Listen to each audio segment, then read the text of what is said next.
Bonjour à tous, on se retrouve pour terminer cette partie du thème 5 sur les mutations du travail et sur la partie juridique sur les modifications du contrat de travail. On a vu comment le contrat de travail pouvait être constitué, quelles étaient ses clauses particulières. Eh bien, le contrat de travail, ce n'est pas quelque chose qui est figé dans le temps, ça évolue et donc il y a des modifications qui peuvent entrer en ligne de compte et on va regarder ça tout de suite.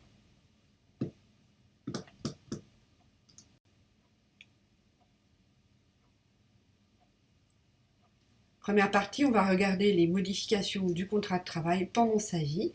On va voir qu'il y a deux façons, deux catégories en fait de modifications du contrat de travail et quelles sont leurs implications juridiques. Alors, les modifications des conditions de travail. C'est la première catégorie. Le droit fait la distinction entre les modifications des conditions de travail, qui sont notre première sous-partie, et la modification, qui sera notre deuxième sous-partie, du contrat de travail en lui-même. Alors, pour qu'il y ait modification des conditions de travail, il faut qu'il y ait plusieurs conditions qui soient remplies. Première condition, il s'agit d'examiner attentivement ce qui est modifié. Ce qui est considéré comme une modification des conditions de travail, c'est lorsque l'employeur est en train d'exercer son pouvoir de direction. Donc, il va pouvoir modifier les horaires, il peut modifier les tâches, il peut modifier le lieu de travail s'il y a une clause de mobilité dans le travail. Et donc, tout ce qui est du ressort du pouvoir de direction normal de l'employeur, c'est considéré comme des modifications des conditions de travail. Et lorsque ce sont des modifications des conditions de travail, eh bien, l'accord du salarié n'est pas nécessaire. C'est logique puisque je viens de vous expliquer qu'en réalité, l'employeur exerce son pouvoir de direction, qui est un des constitutifs du contrat de travail, lien de subordination. Vous voyez où je veux en venir. Donc, modification des conditions de travail, en tant que salarié, vous n'avez rien à dire. D'accord ? En tant qu'employeur, vous n'avez pas non plus à demander son accord au salarié. Vous devez vous exercer votre pouvoir de direction. Si le salarié refuse, eh bien, l'employeur dispose de la possibilité de le licencier pour faute. D'accord ? Refuser d'obéir lorsque l'employeur exerce son pouvoir de direction, c'est constitutif d'une faute, et donc le licenciement peut être tout à fait accepté.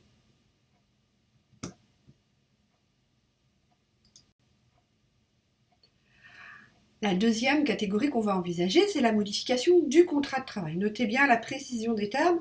Modification des conditions de travail d'un côté, modification du contrat de travail de l'autre. Extrêmement important que vous soyez précis parce que du coup, ce sont deux catégories bien différentes.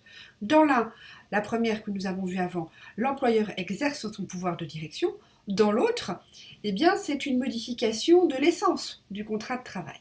Alors, comment est-ce qu'on sait qu'on est face à une modification du contrat de travail et non face à une modification des conditions de travail?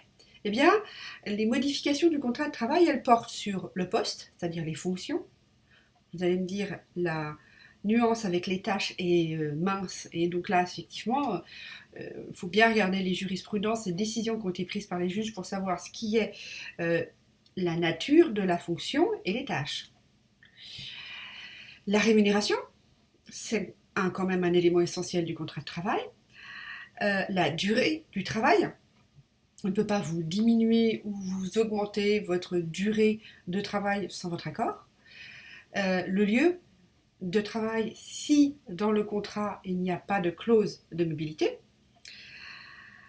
Voilà, ça ce sont des éléments essentiels du contrat de travail. Et comme ce sont des éléments essentiels du contrat de travail et que le contrat de travail est un contrat avec un fort intuitu personnel, c'est-à-dire qu'il est en fonction de la personne, eh bien l'accord du salarié est requis.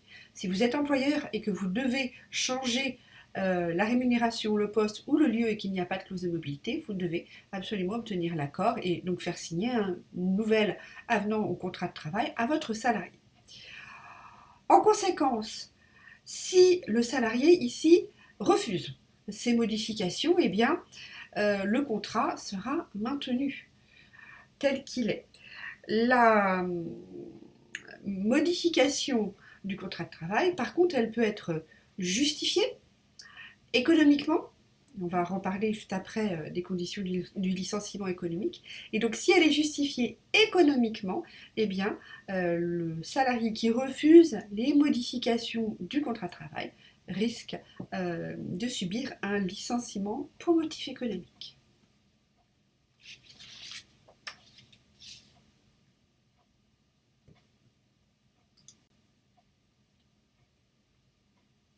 La dernière modification du contrat de travail que je voulais voir avec vous, c'est le transfert d'entreprise.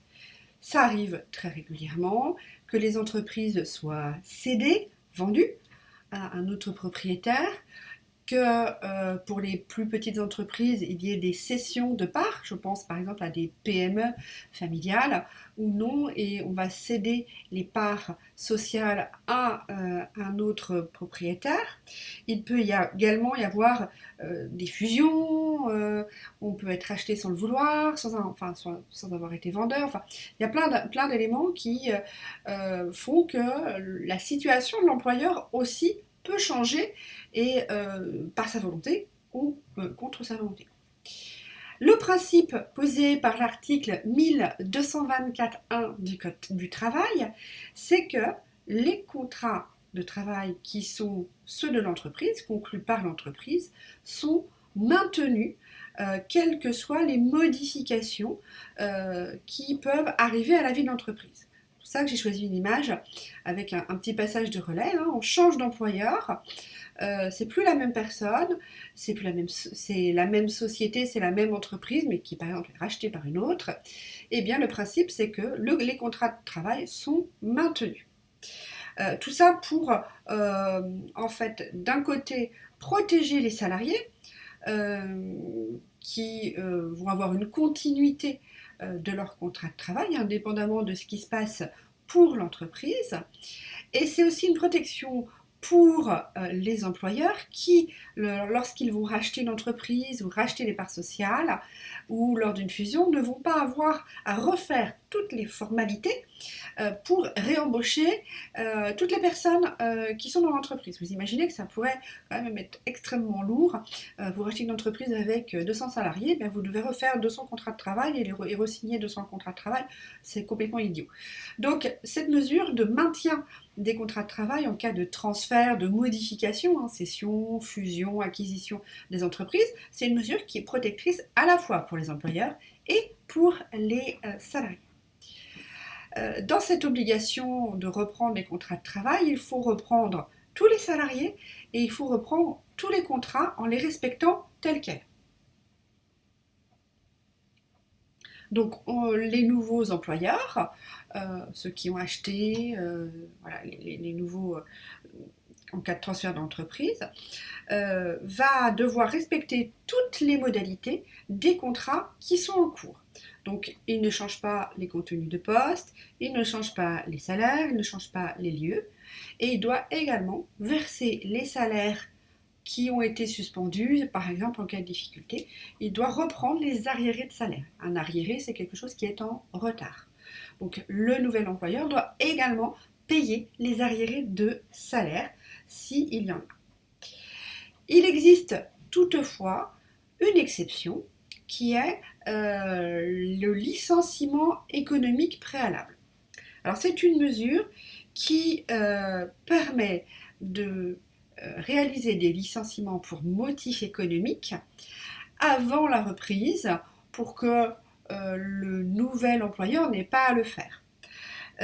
Il faut évidemment pouvoir justifier de difficultés économiques réelles de l'entreprise et de justifier que ces licenciements vont permettre de sauvegarder la vie de l'entreprise et d'améliorer leur compétitivité.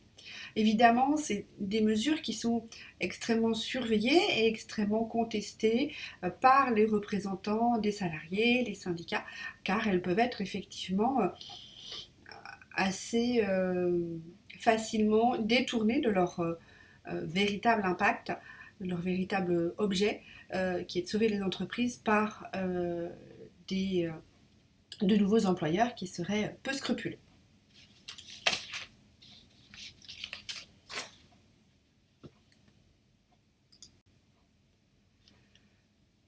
Cette slide est voilà, pour vous montrer qu'il y a bien une continuité du contrat de travail, donc entre l'ancien employeur, pendant, vous voyez, il reste, pendant le transfert de propriété, le contrat de travail reste actif, et après, donc une continuité avec le nouvel employeur.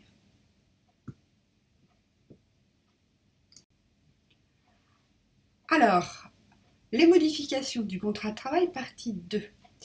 La rupture maintenant du contrat de travail, parce que aujourd'hui on sait que dans une carrière on peut avoir en moyenne entre 4 et 7 emplois différents. Donc il va y avoir potentiellement dans vos carrières futures des ruptures du contrat de travail, et si vous êtes amené à être en position d'employeur, eh bien ça va potentiellement vous arriver. Première façon d'avoir une rupture de contrat de travail, c'est la démission. Alors, ce qu'il faut savoir, c'est que le droit de démissionner est libre et qu'elle doit se manifester, cette volonté de démissionner, de manière claire, sérieuse et non équivoque. Donc, la démission doit se manifester de manière claire, sérieuse et non équivoque. Ce qui veut dire que on ne peut pas démissionner sur un coup de tête comme on voit parfois dans certaines séries. Allez hop, j'en ai ras le bol de toi, je te fiche madame. Non, ça c'est pas possible en fait. L'employeur ne peut pas interpréter un coup de colère comme une démission implicite. Donc vous faites un coup de colère ou un de vos employés fait un coup de colère et dit puisque c'est comme ça je démissionne et part en claquant la porte, eh ben c'en est pas une. Voilà. Donc la démission implicite, ça n'existe pas. Il faut absolument respecter donc une forme qui soit claire, donc clairement la lettre de démission, hein. Et on peut avoir une démission qui va être présumée dans une hypothèse qui est prévue par le nouveau code du travail, qui est le salarié qui a abandonné son poste. Mais il ne suffit pas juste d'avoir abandonné son poste. Il faut avoir abandonné son poste, avoir reçu une mise en demeure et ne pas avoir réintégré son poste dans les 15 jours après la mise en demeure. Donc voilà, l'abandon de poste, pas une bonne solution, alors qu'une petite bafouille disant je démissionne est quand même plus simple. Autre élément, la démission doit être libre. Il est hors de question pour un employeur de mettre en place des conditions ou de menacer, de faire pression de quelque manière que ce soit sur les salariés pour les amener à démissionner. D'accord ? La démission sous la contrainte, ça c'est interdit. Et si jamais ça arrive, le salarié peut saisir le conseil des prud'hommes pour demander une requalification de la démission en licenciement, et du coup ce sera au tort de l'employeur. On va considérer qu'il y a une faute de la part de l'employeur. Il n'a pas le droit d'influencer et de mettre la pression sur le salarié pour qu'il démissionne.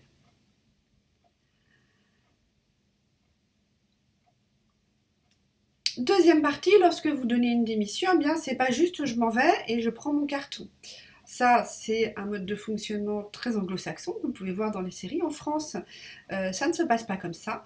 Vous devez respecter un préavis, c'est-à-dire un délai où vous restez à travailler pour laisser à votre employeur le temps de se retourner, de se réorganiser du fait de votre départ. Retrouver votre remplaçant, réorganiser les services. Donc vous n'avez pas le droit de dire hop, je te donne ma lettre de démission et je m'en vais. D'accord? Ça, c'est impossible.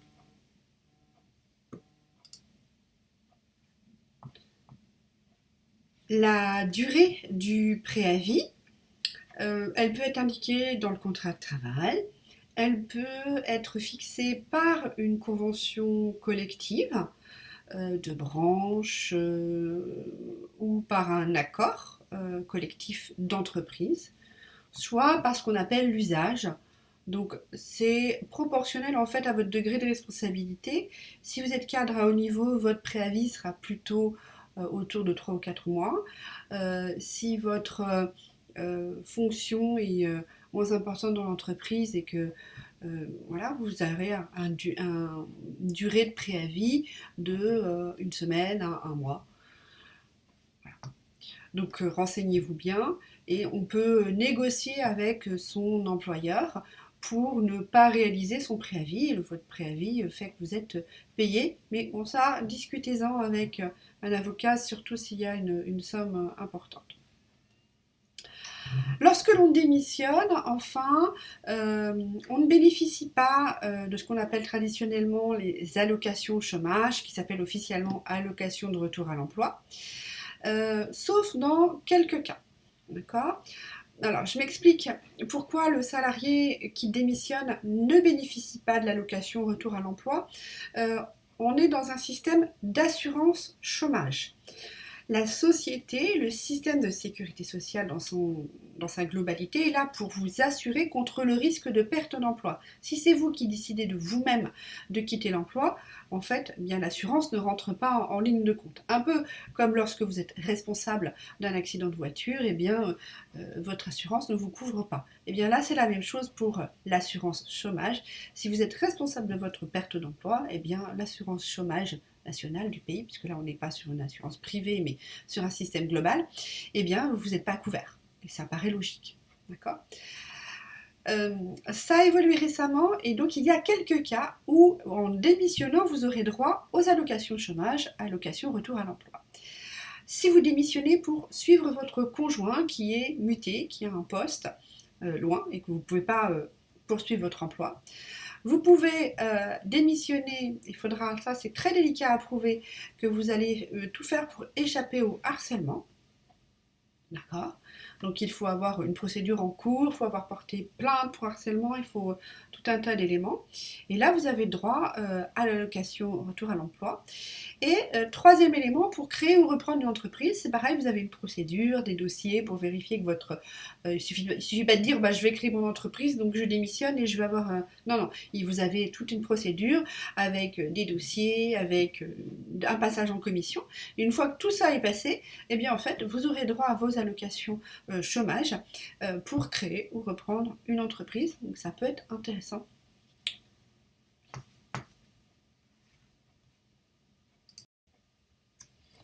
Alors, maintenant, on va parler licenciement. Alors, le cadre du licenciement est extrêmement strict et les employeurs doivent absolument s'y conformer. Première chose, pour pouvoir licencier un employé, il faut pouvoir justifier, quand on est employeur, d'une cause réelle et sérieuse. Donc mettez-le en fluo, en rouge, en machin, tout ce que vous voulez, c'est vraiment l'expression qu'il faut retenir. Pour avoir le droit de licencier, il faut justifier d'une cause réelle et sérieuse. Les causes réelles et sérieuses, il y en a 3 qui sont juste en dessous. La première cause réelle et sérieuse, c'est la faute du salarié. Donc, cette faute du salarié entre dans le cadre du licenciement pour motif personnel. D'accord ? Donc, il y a 2 catégories de fautes, la faute grave et la faute lourde. Ce qui signifie que la faute légère ne constitue pas une cause sérieuse de licenciement. Par contre, en fonction du poste, le cumul de fautes légères peut constituer une faute grave. Donc la faute légère, c'est pas un motif de licenciement. Vous allez me dire comment on sait qu'une faute est légère ou pas. eh ben, on ne le sait pas à l'avance. Ça va être quelque chose qui va être décidé par le juge si vous contestez un licenciement en estimant qu'on vous licencie pour faute grave alors que votre faute est légère.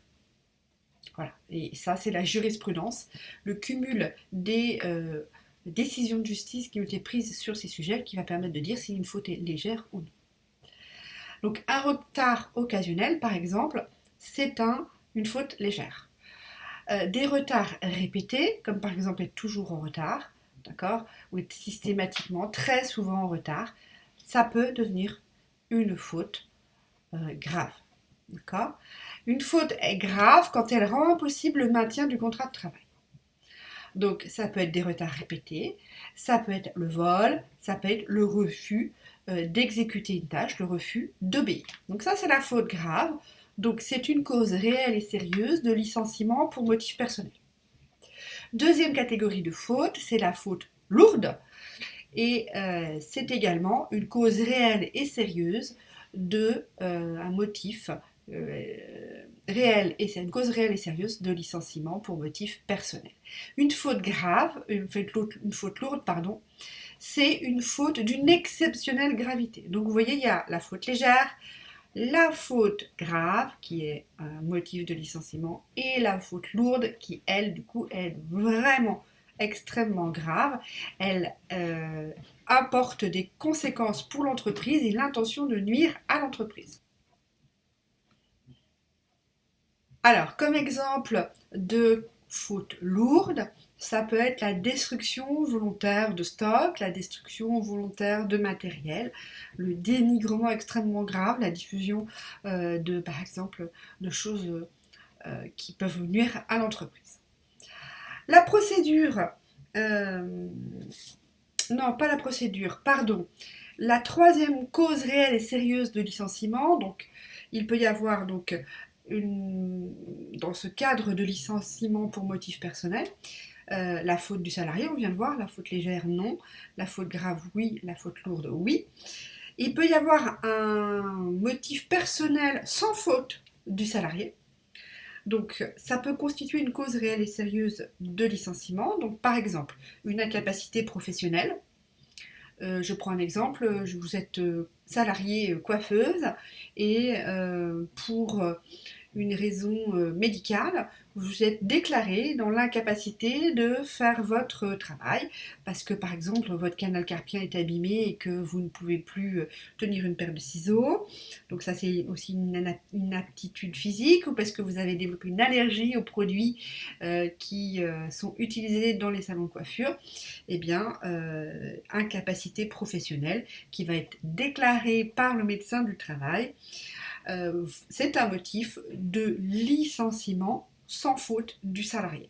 On retrouve également dans les motifs de licenciement sans faute du salarié une maladie prolongée qui peut faire qu'on va pouvoir vous licencier. Et enfin, beaucoup plus délicat, une incompatibilité de caractère avec les autres salariés. Alors ça, c'est extrêmement subjectif, mais effectivement, si vous ne commettez pas de faute, mais que en réalité, vous ne pouvez pas vous entendre avec le reste de l'équipe pour tout un tas de raisons, eh bien, ça peut être un motif de licenciement, sans faute du salarié. La troisième situation, troisième catégorie de cause réelle et sérieuse de licenciement, c'est le licenciement pour motif économique. Alors là, il faut justifier, l'entreprise doit justifier de difficultés économiques, de transformation de l'emploi, de modification d'éléments essentiels du contrat de travail, de réorganisation pour la sauvegarde de l'entreprise, de cessation d'activité pour pouvoir procéder à un licenciement économique. Le licenciement économique, il peut en plus être individuel ou collectif. Donc là, il y a une procédure spécifique pour vérifier en fait que toutes ces conditions permettent à l'entreprise de justifier du motif économique. Donc il y a des étapes à respecter avec toujours une étape d'entretien préalable, une une étape où on se rencontre et une étape où on va signifier le licenciement. Et on va avoir une procédure pour le licenciement à motif personnel et une procédure pour le licenciement à motif économique. On va le revoir en détail dans nos activités. Les conséquences en termes de... les conséquences, elles sont au niveau des indemnités de licenciement qui seront versées aux salariés. Donc il faut savoir que lorsque vous êtes licencié pour motif personnel, sans faute, vous avez le droit à des indemnités. Quand vous êtes licencié pour faute du salarié, pour faute grave, vous avez droit à des indemnités. Et si vous êtes licencié pour faute lourde, eh bien, les indemnités peuvent être retirées. La faute peut être suffisamment grave pour que vos indemnités de licenciement vous soient retirées. Donc, les montants d'indemnités de licenciement sont déterminés par la loi, par défaut. Encore une fois, il peut y avoir des dispositions différentes dans la convention collective. Donc, il faut toujours aller regarder dans la convention collective. Et il peut y avoir encore des dispositions différentes si un accord d'entreprise a été pris et qu'il y a des dispositions sur ce point. N'hésitez pas à vous faire, si vous êtes dans cette situation en tant que salarié, à vous faire accompagner car ce sont des éléments qui sont complexes et on a besoin très souvent d'avoir un œil objectif sur ces dimensions-là. Donc, il faut se faire accompagner par un avocat, par des représentants des syndicats pour pouvoir avoir des personnes qui soient expertes de votre secteur, de votre convention collective et qui puissent vous aider dans cette situation. Il va y avoir également des conséquences qui vont être sur votre durée de préavis à effectuer ou votre préavis qui va rester payé en fonction de votre faute, si c'est un motif pour faute, en fonction du motif personnel ou du licenciement économique. Dernière chose, sur le licenciement économique, il va y avoir des obligations supplémentaires pour les employeurs, notamment s'ils réalisent des licenciements économiques dits collectifs, c'est-à-dire de plus de 10 salariés. Il va y avoir des obligations de plan de sauvegarde de l'emploi, de financer des formations pour que les personnes qui subissent ce licenciement économique puissent se réinsérer dans le marché de l'emploi. Ce sont des mesures qui changent très régulièrement, donc il ne faut pas hésiter à aller vérifier quelles sont les dernières dispositions qui ont été prises au niveau législatif, au niveau des accords collectifs et au niveau des accords d'entreprise.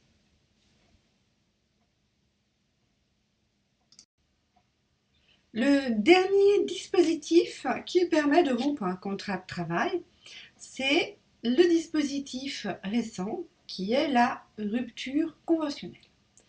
Ici, on est dans une situation mixte. Le salarié ne souhaite pas démissionner pour ne pas perdre ses indemnités chômage. L'employeur n'a pas forcément un motif spécifique ou une faute à imputer au salarié qui motiverait le licenciement. Et donc, ils vont chercher à obtenir un accord, donc une convention, pour rompre le CDI.